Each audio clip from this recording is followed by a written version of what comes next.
लो पकड़ाई तो आपसे ना कहाँ के अंदर लाइट हो जाएगी।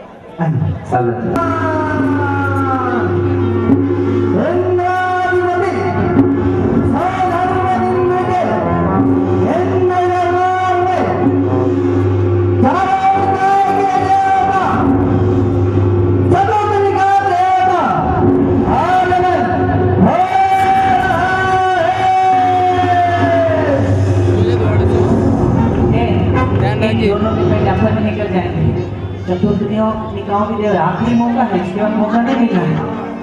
हाँ जाओ जाओ, 1 2 ये ढाई गोदिया वाले भी कहाँ तक गए? हाँ ये रुक ये देख 1 2 ढाई और ये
हम सभी इंद्रों का प्रणाम हो। आइए देवगण आइए, इस इंद्र भवन में आपका भी स्वागत है। आइए अपने अपने आसन को ग्रहण कीजिए।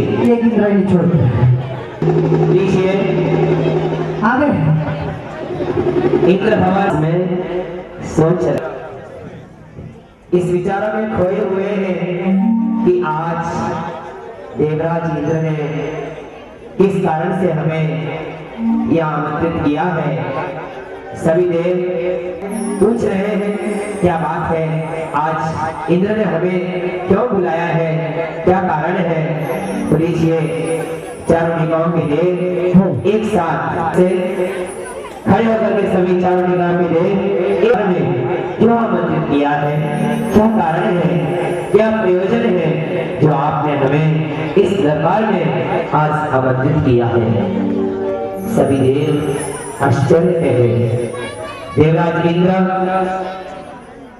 सधर्म सभी देवों के लिए सूचित कर रहा है, हे देवगणों सुनो, आज इस इंद्र भवन में एक अलौकिक ज्योति पुंज दृष्टिगोचर हुआ और मैंने विचार किया कि आज इस ज्योति पुंज का यहाँ क्या प्रयोजन है।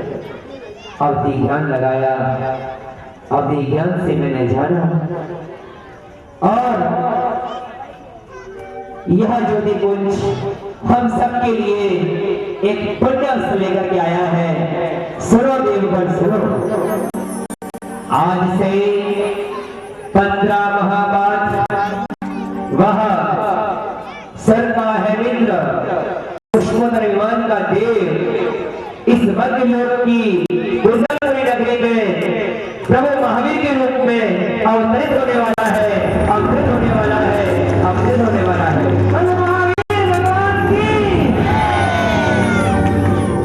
सभी देवगण वहीं से प्रभु के लिए नमन करते हैं। हे त्रिलोकीनाथ नमोस्तु नमोस्तु नमोस्तु। अपने आसन पर आसीन होते हैं। अब सुनेंगे देवों की चर्चा। इसके बाद में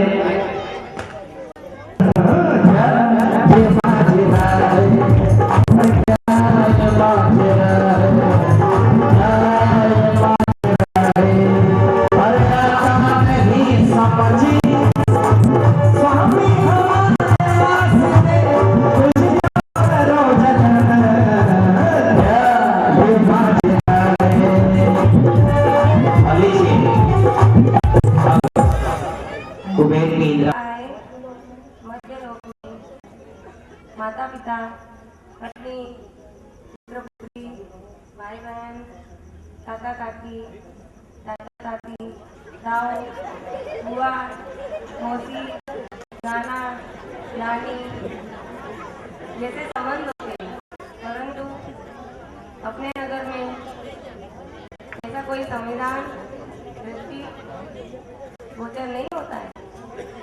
क्या हम देवों के माता पिता नहीं होते? आपको समझ में आया क्या? देवों की भाषा है। आपको समझ में नहीं आया, देवों की भाषा है, वो देव समझ गए। इंद्राणी ने क्या पूछा है कि जैसे मध्य लोक में संबंध होते हैं, माता पिता के हैं, भाई बहन के हैं, चाचा चाची के हैं, ताऊ दाई के हैं, मौसी आदि के जो संबंध बनते हैं, क्या अपने स्वर्ग में से कोई संबंध नहीं है क्या? ये तुम्हें बता रहे हैं अपनी इंद्राणी के लिए।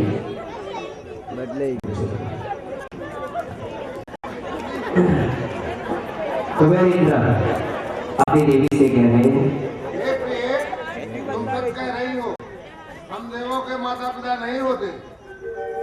हमारा जन्म तो उपवास सैयापन होता है, माता पिता के संपर्क से नहीं, क्योंकि हम देवों के शरीर में सप्त धातुएं नहीं होती।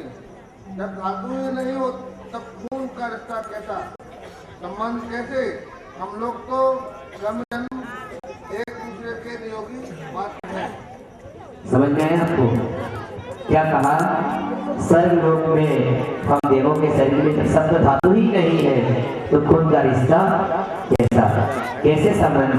हम तो एक दूसरे के कर्म के जन्य नियोगी हैं, क्योंकि पहले दूसरे स्वर्ग में ही उपासिया होती है। वहां पर जो देवांगनाएं होते हैं, देव होते हैं, उत्पन्न होते हैं और अपने स्वर्ग में जाते हैं, अपने देवांगनाओं को वहां पर लेकर के जाते हैं। तो नीचे समाधान हुआ।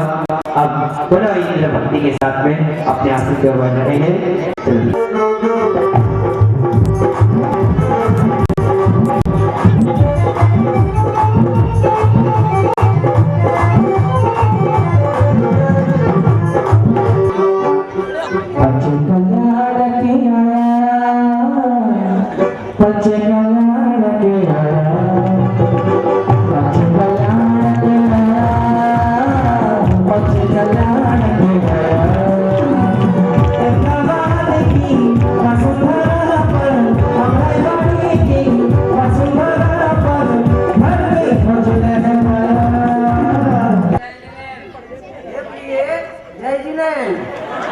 ऐसे ही बोलते हैं।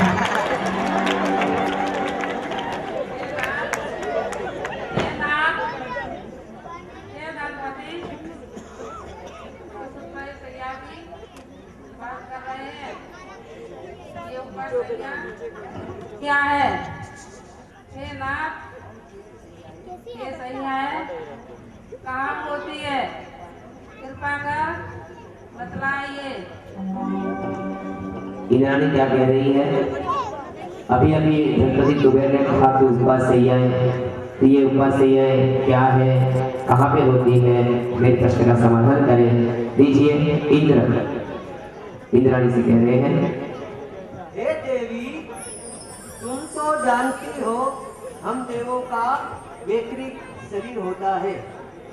जब कोई भी मनुष्य या तिर्यन अपनी आयु पूर्ण कर देव गति में जन्म लेता है, तब उसका जन्म कर्म योग से जिस स्थान पर होता है उसे ही उपवास सैया कहते हैं। ये सैयाएं प्रथम और द्वितीय स्वर्ग में प्रथम और द्वितीय स्वर्ग में ही होती है। यहीं पर जन्म लेकर सभी स्वर्गों के देव देवियां, इंद्र इंद्राणियां, देवेय, अनुतीस एवं अनुत्तरवासी अहमिन अपने अपने स्वर्ग विमानों में चले जाते हैं। समाचार समाप्त हुए। सवाल भी यार, सवाल भी यार। अब इंद्र अपने स्थान में भक्ति से जा रहे हैं। क्या बात है? इंद्र भक्ति नहीं कर रहे हैं, क्या बात है?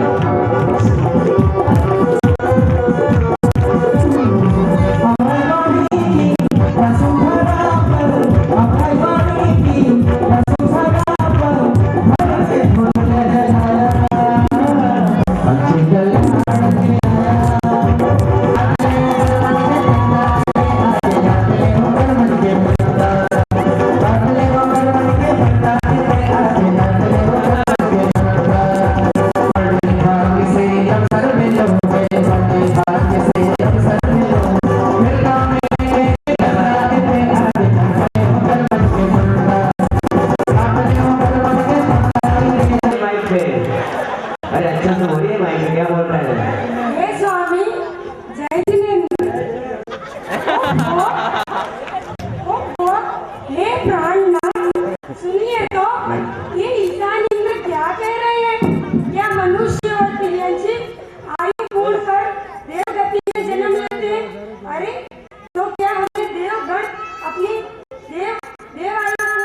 आवाज को बढ़ाइए।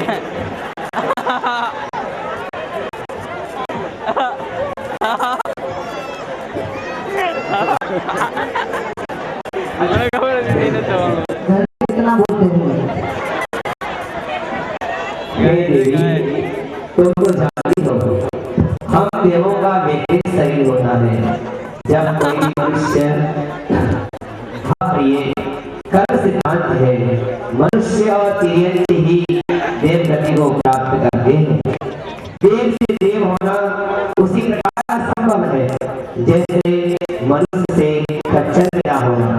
हे देवी, इतना ही नहीं, देव मरकर नरक भी तो नहीं जा सकते, न ही नारकी जीव मरकर नारकिया देवों में जन्म ले सकता है। रहे वैभव की बात, सुनिए, यह वैभव तो क्षणिक है, इसका क्या भरोसा। इस विनश्वर शरीर और संपदा से अविनश्वर ज्ञान और अविनश्वर आत्म सुख अर्जित कर लेना की बुद्धिमत्ता है देवी। यही आपके प्रश्न का समाधान है देवी। स्वामी धन्य हो। ऐसे ही बोलते रहो।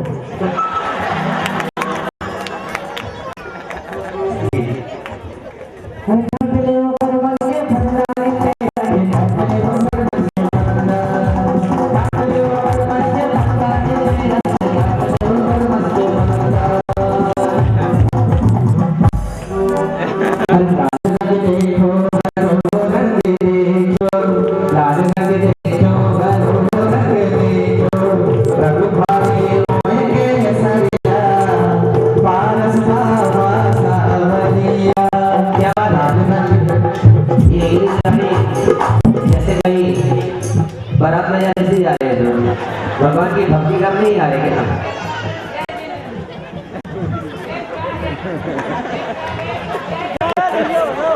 पहले आपका गुस्सा शांत कर लीजिए।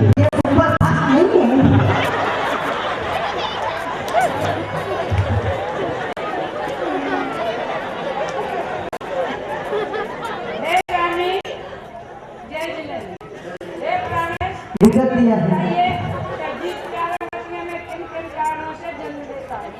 आप समझ में आ गए?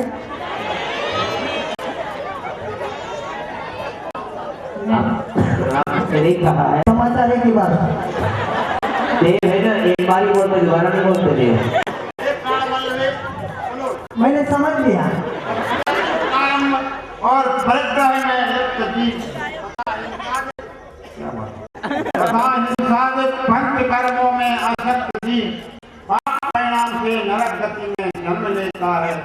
जो जीव मायाचार करता है, ठग विद्या द्वारा लोगों को ठगता है, वह तिर्यंत गति में उत्पन्न होता है। जो जीव स्वभाव से मृदु होता है, आनंद एवं अल्प परिग्रह रखता है, ऐसा मंद कथा युक्त जीव मनुष्य गति में जन्म लेता है। प्रिय और भी सुनो, जो जीव दान पूजा आदि अनुष्ठान करता है,